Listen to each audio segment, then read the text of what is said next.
I've been struggling with one thing for a while, actually. It's whenever I try to set myself to a goal, to a task, it's not actually doing the thing that I find I struggle with. It's more to do with my perception of self.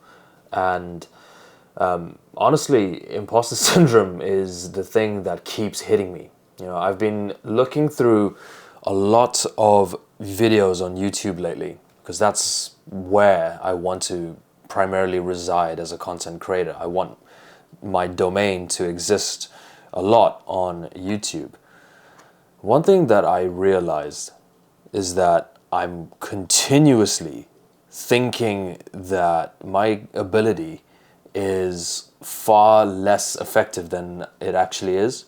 And it's funny because yesterday I went to my first video shoot with the new agency that I got signed up with. And, it's kind of like every new beginning, every new job always has like its tutorial phase. There's always like a teething area where you iron out like the little wrinkles, you iron out the work that isn't so fluid, right? There's always a little tutorial phase where you make mistakes and then you correct. And then once you get into that little flow, you start to hit the first, the first shot well, and then the next shot flows, and then it just flows from there. And one thing that I noticed is that my partner was telling me that, I'm a talented videographer. I'm talented with the way that I look at the concepts and the content that I create, and I've got a gift. I was actually on a call earlier with one of my friends, and he said the same thing. But for the life of me, I don't know why, but I keep on thinking that I am not that good. And I don't know if this is something that, you guys might resonate with. I've seen loads of videos on YouTube, so I know it's a real thing. I've spoken to my other friends who are creators, and it's funny, it just seems like everybody who gets into this space seems to have this constant sense of imposter syndrome. Like, you're never good enough. Or it's like, oh, my stuff's gonna suck, so... it's so cringe. It's so cringe to think about. But what's hilarious is that if I was to have a conversation with you face to face, I would be able to pitch the sale. I'd be able to tell you exactly what I'd offer you from a videographer's perspective. As a content creator, I'd tell you all about the shots that I would take.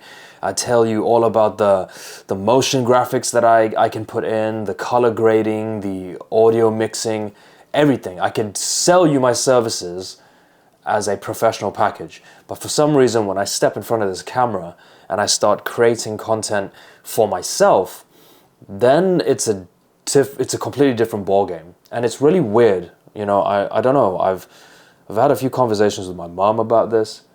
Yeah, man, I have to really shake this feeling. Maybe it's because I've started to take it seriously now, right? Last year, 75 Hard, that was me breaking out of the shell of, lacking motivation and just being able to operate even on the days that you don't want to. But now, as I try to finesse my work a bit more, I'm really trying to dial in and be a lot more professional. And it just seems like this is the thing that keeps coming up. It's this constant question of, but what if I'm not as good? What if I'm not as good?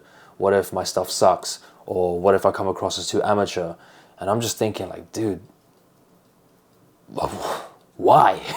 What's the reason for this? I don't know. Maybe I need to speak to a therapist or something. Maybe you can be my therapist. Yeah, it's weird. And it's so funny because I can almost imagine the type of advice that you'd give me. I would say the same thing, which is, look, don't worry about what other people think.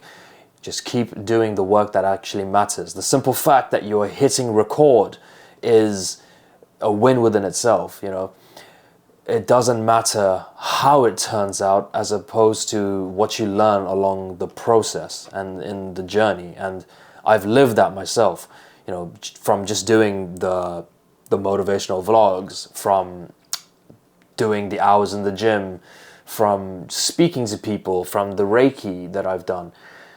I've learned that it's all part of the process that makes you, the better professional. But for the life of me, there's this, it's like the thought just lingers when you as a creator are making content and you are trying to deliver a message. This is just like, I don't know, it's almost like a consolidation exercise, right? That's the word that comes to mind. It almost feels like it is an exercise that you do to almost put everything into practice. And in doing so, that should break the mental block, or it should break like that thought, because now you're just flowing, you're fluid. I always wonder how the bigger content creators deal with this. I spoke to my buddy Austin, and he seems to be so unfazed. But then again, he's been doing this for like 10 years. So, I mean, I suppose he's in like a completely different league, right? Where, especially because content is his, like literally the whole reason why he is who he is and why he has, is because he just relentlessly just got in front of the camera and just practiced and practiced. So maybe that's where I am in the teething issues of being a professional content creator, because I really want to take this seriously. But going forward, I am planning to share more knowledge, more of my value as a trainer, as a content creator. So that's how I want to shape this channel. But yeah, I guess I'm also waiting for the feedback, and maybe that's also part of the imposter narrative, because I'm waiting to garner the audience that some of the bigger people have. I need to just go ahead and do the thing that needs to be done. So yeah, if you're someone starting off, maybe use this video as a kind of like a sounding board, right? And you can see just how I feel about this whole process, and hopefully it helps clear things up for you as well. Just continue to shoot. So yeah, guys, that's it for today.